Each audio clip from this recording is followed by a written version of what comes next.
Então vamos continuar aqui no Salmo 120. Eu convido você nesse momento, no Salmo 134, melhor dizendo, hoje nós estamos concluindo os salmos de degrau, Salmo 134. Então, a palavra de Deus assim nos diz no Salmo 134, cântico de romagem. Bendizei ao Senhor, vós todos servos do Senhor, que assistis na casa do Senhor nas horas da noite. Ergue as mãos para o santuário e bendizei ao Senhor. De Sião te abençoe o Senhor, Criador dos céus e da terra. Eu sempre tenho lembrado aqui durante os nossos estudos que esse grupo de salmos, normalmente você vai ter no cabeçalho dos salmos um títulozinho em letras em negrito. Quem está usando a edição revista e atualizada, que é o meu caso aqui, então pode perceber que tem um título itálico escrito Cântico de Romagem, não é? Então, dependendo da tradução que você tem, da sua versão da Bíblia, você pode ter Cântico de Degraus, Cântico do Peregrino, Cântico de Subida. Então, essa expressão Cântico de Romagem traduz o termo hebraico Shir Lamahalot, que literalmente significa para a subida, hein? Provavelmente é uma referência ao movimento de subida do povo de Israel para Jerusalém, que ficava no alto da montanha, nas principais festas do povo de Israel. Então, algumas vezes no ano, as famílias, principalmente os homens, deviam deixar sua cidade e seguir para Jerusalém para adorar a Deus durante as festas de Israel. E então, a organização desse grupo de salmos, do 120 até o 134, servia aos peregrinos durante esta jornada, desde o momento que saía de sua terra até que chegasse em Jerusalém, como destino final na presença de Deus. Se você voltar um pouquinho para o Salmo 120, você vai perceber isso, que esse peregrino, ele deixa o seu lugar junto aos ímpios, o seu lugar do dia a dia, onde ele está vivendo durante os dias, e então ele deixa o seu lugar no meio dos ímpios para iniciar a sua jornada até Jerusalém. O Salmo 121 até mostra que o peregrino já iniciou sua jornada e agora está olhando para o alto da montanha, para Jerusalém, porque é de lá que vem o socorro, porque Jerusalém, durante todo o período do Antigo Testamento, foi o lugar que Deus escolheu para particularmente habitar no meio do povo.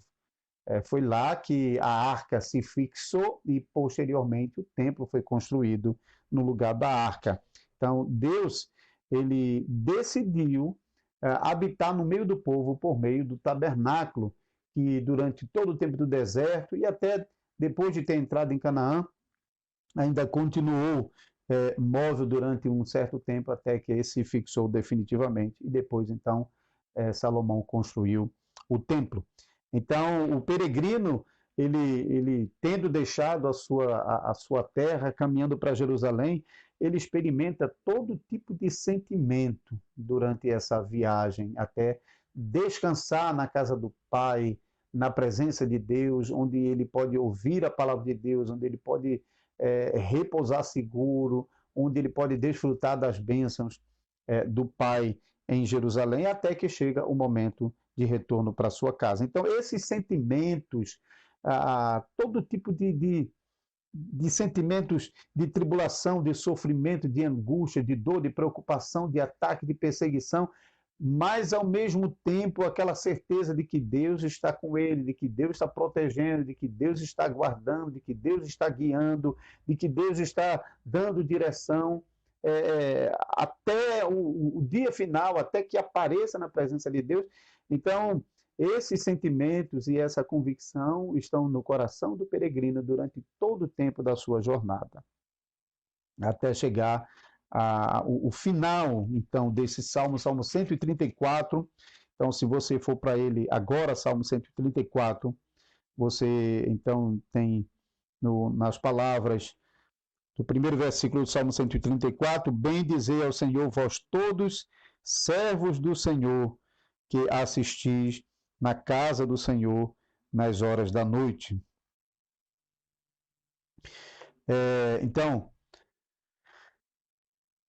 esse salmo funciona então como a conclusão dos salmos de degraus e também marca o momento do final da jornada do peregrino, hein? Então, o peregrino iniciou sua jornada em qualquer lugar de Israel, de todos os lugares de Israel, na verdade, iniciaram as suas jornadas, e agora, tendo chegado a Jerusalém, Salmo 133 já começa a falar dessa alegria de estar na comunhão do povo de Deus. O Salmo 122 celebrou o momento em que a multidão estava caminhando para a casa do Senhor.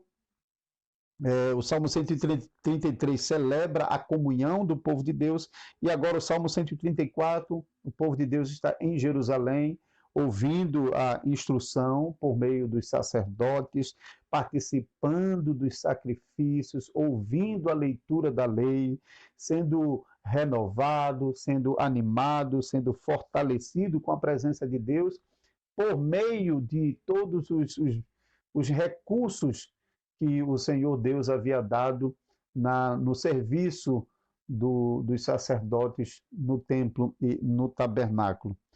Nessa época, muito provavelmente, já é a época posterior a Salomão, até encontramos aqui entre esses salmos de Salomão, você pode ver, por exemplo, o Salmo 127, que provavelmente também o Salmo 128, porque Salmo 127 e 128 estão bem ligados, é bem provável também que o Salmo 128 também é de Salomão, e o Salmo 132, o contexto do Salmo 132 é o contexto da inauguração do templo, então também na época de Salomão. Então, a maioria desses salmos realmente reflete um momento mais posterior na vida do povo de Israel, a partir do templo construído. Então, quando o povo havia chegado em Jerusalém, agora estava se regozijando na comunhão com seus irmãos que haviam chegado também de todas as partes de Israel. Jerusalém estava ali agora repleta de filhos de Deus vindo de todos os lugares, e ali eles dividiam suas refeições, ali eles ofereciam sacrifícios, ali eles comungavam da companhia um do outro, ali também eles aprendiam a palavra de Deus por meio da leitura da lei, e aprendiam sobre a obra de salvação que era processada nos sacrifícios, porque nos sacrifícios realizados estavam apontando para o Salvador prometido, para a descendência da mulher, para o descendente de Davi. Então, agora que eles estão lá e estão aprendendo e se deliciando, se animando, se fortalecendo, se consolando na presença do Senhor, mas chega o momento de voltar para casa. Salmo 134 mostra não apenas a conclusão desse grupo de salmos, chamado Salmo de Degrau, Salmo de Romagem, mas marca também o fim da viagem do peregrino. Então chega a hora que os israelitas, que depois de uma longa jornada estavam desfrutando das bênçãos da presença de Deus, eles precisam retornar para suas casas, para a sua vida comum, e esperar pela oportunidade quando eles poderiam novamente caminhar para Jerusalém e mais uma vez chegar na presença de Deus e desfrutar de todas as maravilhas na presença do Senhor. Então, esses peregrinos, quando chegam na casa do Senhor, então há uma oração a Deus para que o nome do Senhor seja louvado, e particularmente por meio do trabalho dos sacerdotes. Você pode ver no versículo 1: bendizei ao Senhor, vós todos servos do Senhor, que assistis na casa do Senhor nas horas da noite. Interessante, porque no Antigo Testamento não tem nenhuma referência específica sobre esse serviço noturno. Tinha os sacrifícios que eram realizados de manhã e no cair da tarde, no início da noite. Não há especificamente sobre um serviço noturno, mas é bom lembrar que Davi havia organizado os turnos de trabalho dos sacerdotes e levitas músicos, de tal maneira que o serviço no tabernáculo já estava acontecendo de maneira contínua, não é tanto de manhã como de noite. Então, talvez aqui tenha uma referência a esse particular. E também o versículo seguinte, então, o versículo 2, fala sobre o momento em que o sacerdote despedia o povo de Deus com as mãos, com as duas mãos, depois da leitura da lei, depois da explicação da lei, depois dos serviços de sacrifícios que eles haviam realizado. Então, eles levantavam suas mãos ao santuário para abençoar o povo antes do povo ir embora. Às vezes, esse versículo é utilizado para justificar a possibilidade de que pessoas possam levantar as mãos, porque o versículo não está indicando especificamente os sacerdotes, no versículo 2, mas se você vê o versículo 1, parece ser realmente a voz que está na boca do povo, chamando aqueles que servem ao Senhor nas horas da noite para bendizer o Senhor, e também para erguer as mãos do santuário e bendizer ao Senhor. Então, o versículo 2 parece estar bem ligado com o versículo 1 e também se referindo aos sacerdotes, o que de fato combina, porque no trabalho dos sacerdotes, ao fim, na hora da bênção, eles levantavam as mãos. E o versículo 3, então, deixa ainda mais claro que é trabalho dos sacerdotes bendizer o Senhor por meio da bênção do Senhor que vai ser colocada sobre o povo da aliança que está congregado na presença do Senhor. Então, o versículo 3, nós lemos, então, de Sião te abençoe o Senhor, Criador dos céus e da terra. Isso é um resumo da bênção do Senhor. Nós temos uma expressão semelhante no Salmo 124. Se você voltar ao Salmo 124, versículo 8, o nosso socorro está em nome do Senhor, Criador dos céus e da terra.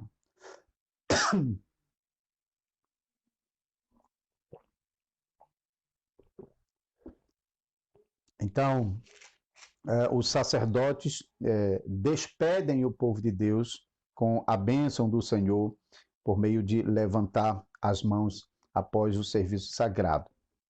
Então, naquele momento, o povo de Deus, então, tendo recebido a bênção do Senhor após o serviço de adoração, o povo, então, recomeça o seu trabalho de retorno para as suas casas ao fim do período festivo. Então, nós tínhamos as grandes festas de Israel, Pentecostes, nós tínhamos tabernáculos, nós tínhamos a Páscoa.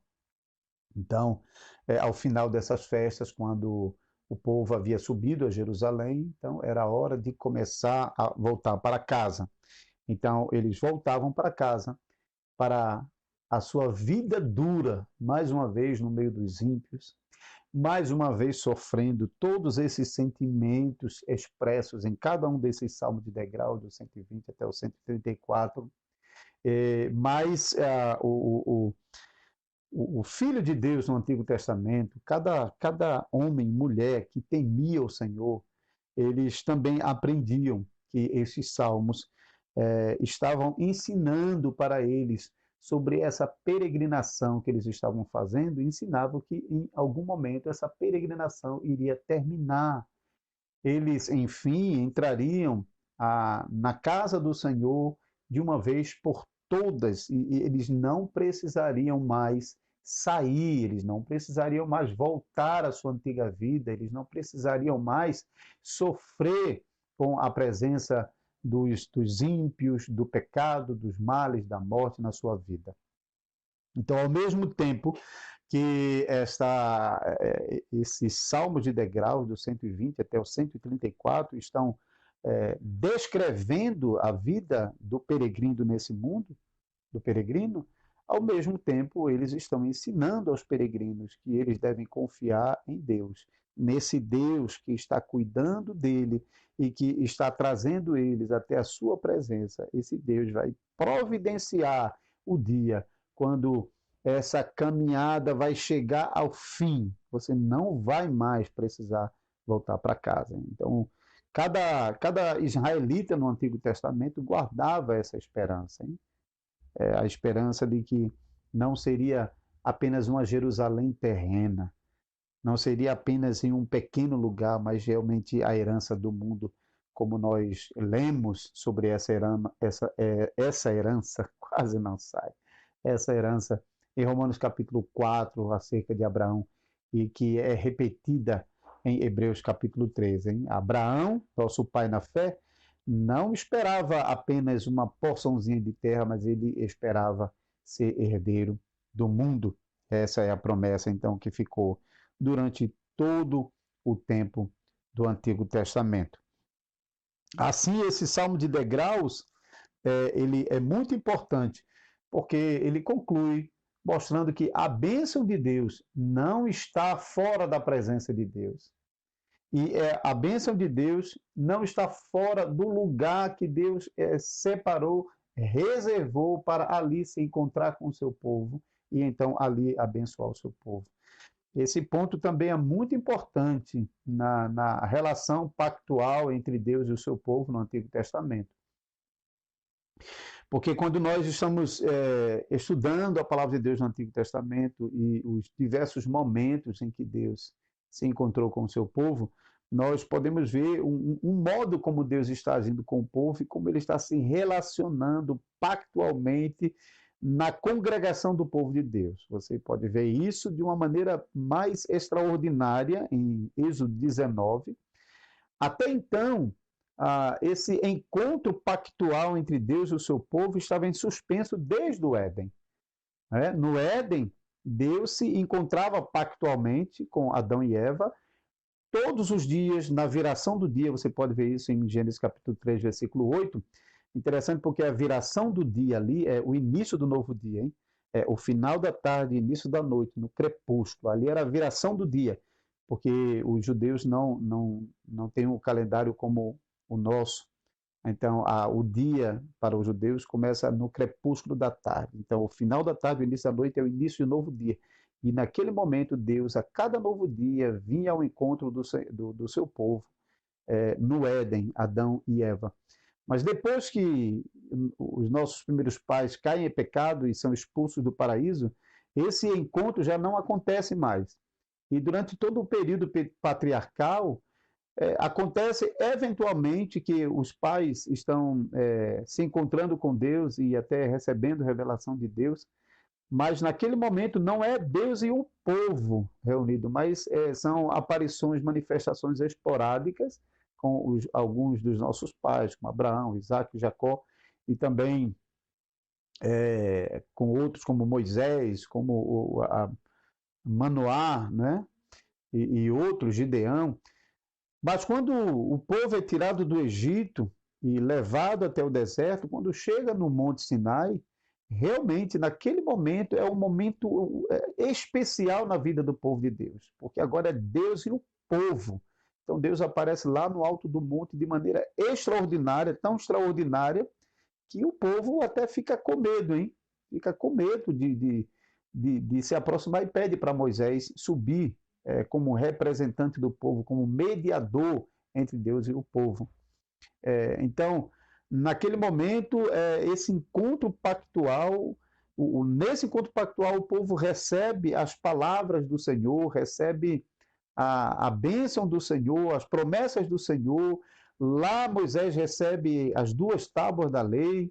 Lá Moisés recebe também a visão do tabernáculo que haveria de ser construído, com todos os seus detalhes, e a promessa de que Deus desceria do monte para habitar no meio do povo por meio do tabernáculo. Isso realmente é extraordinário, porque Israel era a única nação no mundo onde Deus estava descendo para habitar pactualmente no meio do povo. E o Senhor desceu até o monte e mostrou sinais extraordinários, mas ele prometeu mais, ele prometeu que ia descer por meio do arraial. E o povo que estava com medo do terror de Deus no alto do monte, com relâmpago, com fogo, com trovão, com fumaça, agora Deus diz: eu vou para o meio de vocês.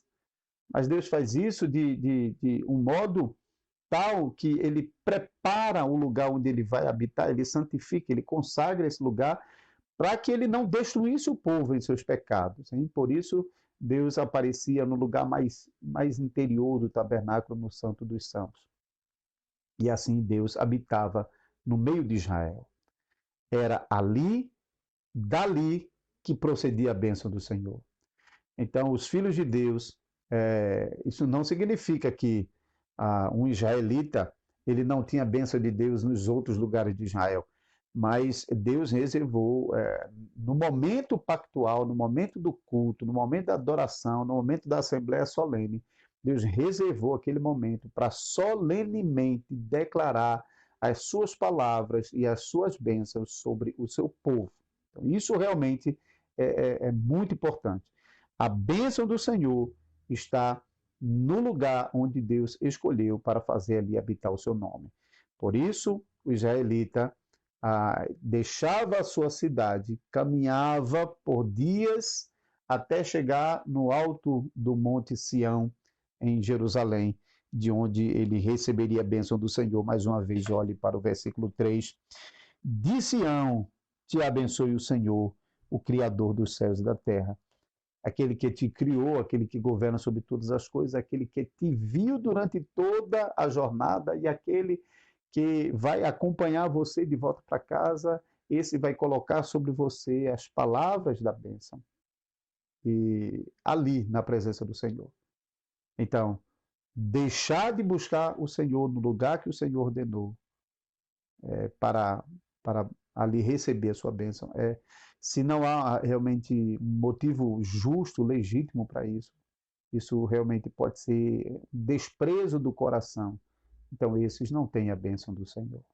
Na primeira parte do programa, explicando sobre este Salmo 134, sobre o contexto desse salmo com o fim da peregrinação do povo de Israel, agora concluindo essa peregrinação no templo, no tabernáculo, na presença de Deus, onde eles recebiam a bênção e retornavam para suas casas, desfrutando da companhia, da presença do Senhor, do cuidado do Senhor, da proteção do Senhor na sua jornada de volta e durante a continuidade da sua vida no meio do povo de Israel, espalhado no povo de Israel, até que chegasse o momento quando eles poderiam mais uma vez retornar a Jerusalém para participar de mais uma festa e assim desfrutar da comunhão dos santos lá e também da presença de Deus.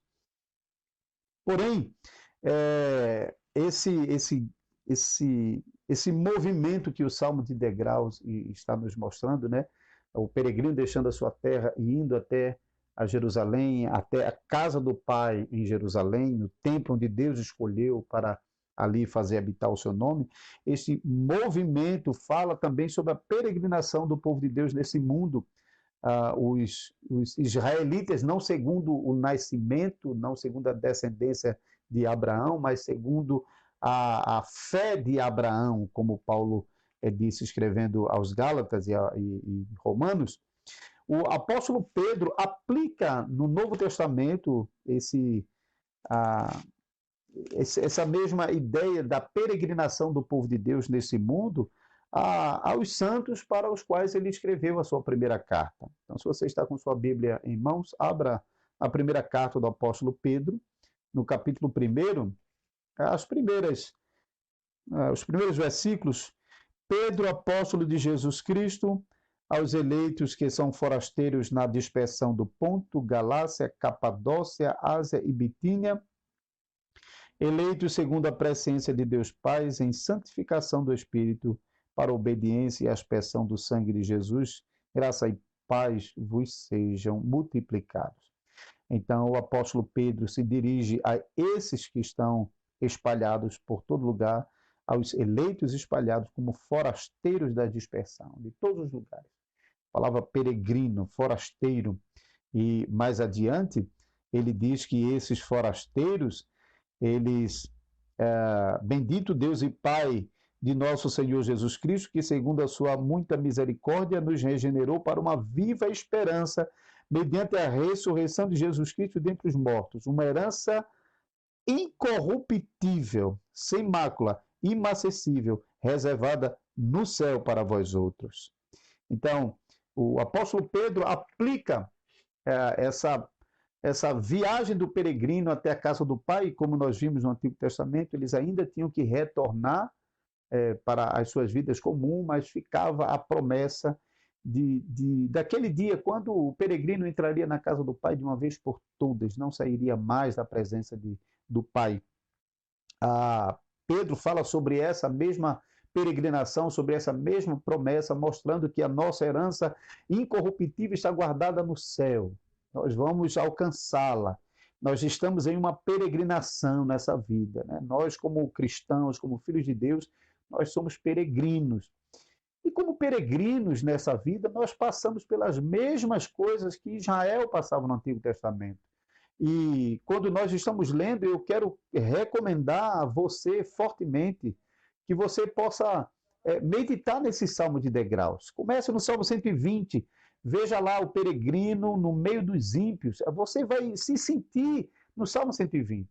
Porque como filho de Deus nesse mundo, nós estamos cercados de ímpios. No ambiente de trabalho, na escola, na família, na vizinhança, no mundo, nós saímos da nossa casa e deparamos com a impiedade. Então, nós nos sentimos como aquele peregrino no meio dos ímpios e caminhando para a Canaã celestial, para Jerusalém celestial. E esperamos para aquele dia quando nós entraremos de uma vez por todas em Jerusalém. E nós fazemos isso com base na promessa do Salvador Jesus Cristo. Hoje, nós não precisamos mais ir a Jerusalém, como os judeus precisavam fazer no Antigo Testamento. Porque na nova aliança, o Salvador Jesus Cristo encarnou para ser o nosso templo, para ser o nosso tabernáculo. Nós não vamos mais ao tabernáculo, ao templo do Antigo Testamento, mas nós ainda vamos onde esse tabernáculo está sendo proclamado e anunciado semanalmente.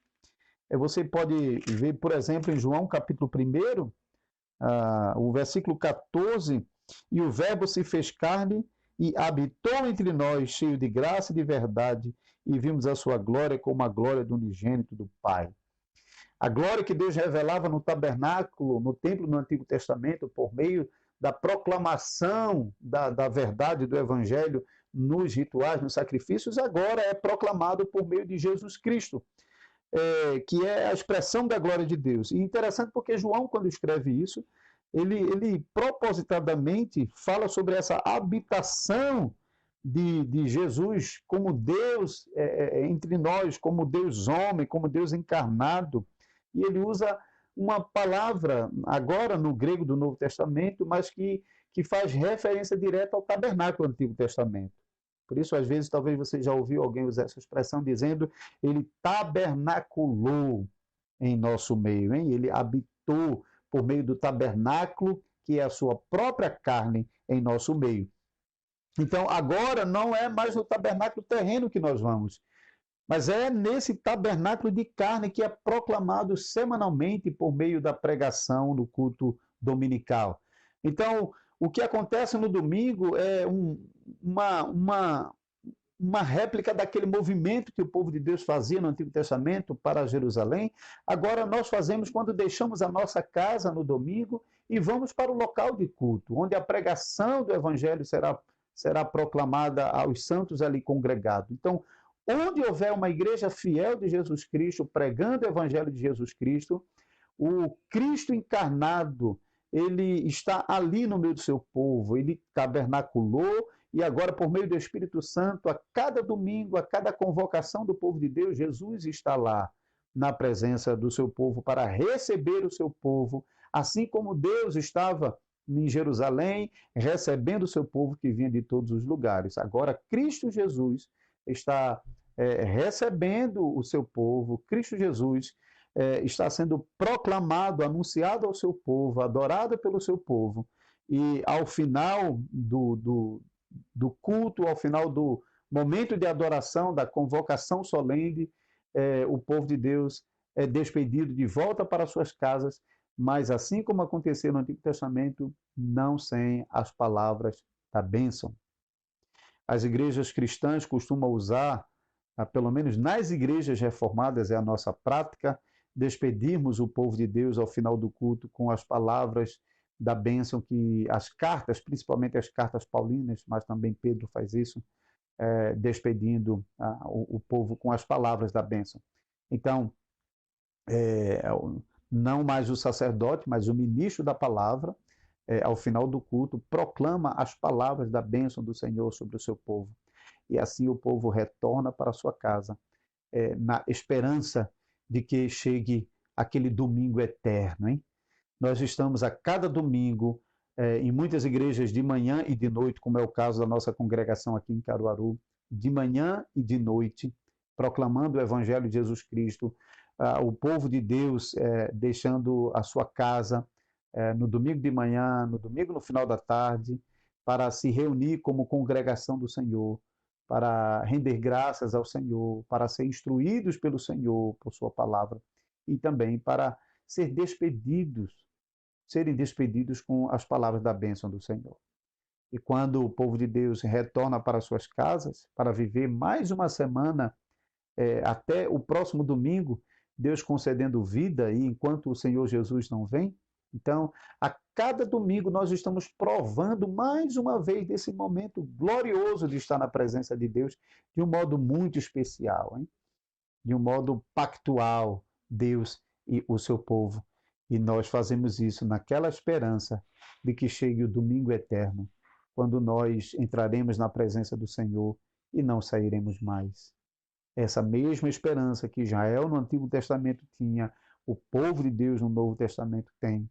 Esperamos pelo dia quando nós entraremos na casa do Senhor, quando nós, de uma vez por todas, apareceremos na presença do nosso Deus e Pai, por meio de Jesus Cristo, para nunca mais sair. Então, você que, como peregrino, tem sofrido, pode, por favor, não deixa de ler esses salmos. Você vai se edificar com ele, você vai se consolar com eles, você vai renovar sua esperança, porque por esses salmos você vai reconhecer que, de fato, a nossa vida nesse mundo é marcada por todas essas tribulações, mas fica a confiança, a esperança de que Deus não lhe abandona na sua peregrinação. Deus está com você durante toda a sua jornada, a cada passo da sua jornada, mesmo quando o Senhor, em sua bondade e sabedoria, permite que a gente passe por momentos ruins. Ele prometeu em Romanos 8, 28, que ele vai usar essas coisas para o seu bem e para a sua salvação. Não desanime, não se entristeça. Confie no Senhor, o Deus que começou a jornada com você, vai conduzir você até o fim dessa caminhada, quando você entrar em Canaã, a Jerusalém celestial. Deus possa abençoar a sua vida, que Deus possa, de fato, animar você com essas palavras. E de modo que nos momentos mais difíceis da sua vida você possa se recordar do Senhor, a certeza de que Deus está com você e você possa realmente dizer: não, eu estou peregrinando nesse mundo, essas coisas fazem parte da minha peregrinação, mas eu sei, Deus está comigo. Mesmo eu tropeçando, caindo, o Senhor estende suas mãos e Ele continua comigo. Tá bom? Deus abençoe a sua vida, Deus lhe conceda graça durante essa peregrinação. E o Senhor não deixe você prostrado no meio do caminho de jeito nenhum, não. Como multidão do povo de Deus, nós somos ensinados a, quando um está fraco, o outro ajuda a caminhar. Quando um tropeça e cai, o outro levanta, mas ninguém fica para trás. Nessa grande multidão que peregrina para Jerusalém, ninguém pode ficar para trás. Então, olhe para seus irmãos fracos e ajude-os. E você que recebeu mais graça do Senhor, estenda as mãos àquele que caiu. Anime aquele que está desanimado. Socorra aquele que está faltando recurso para continuar a caminhada. Aqueles que tropeçaram e caíram, mostre para eles que Deus é misericordioso para perdoar os pecados. Faça-o levantar o seu rosto e olhar para o alto, de onde vem o nosso socorro. Não deixe o seu irmão triste para trás, mas ajude-o a levantar a cabeça e prosseguir. Deus abençoe você.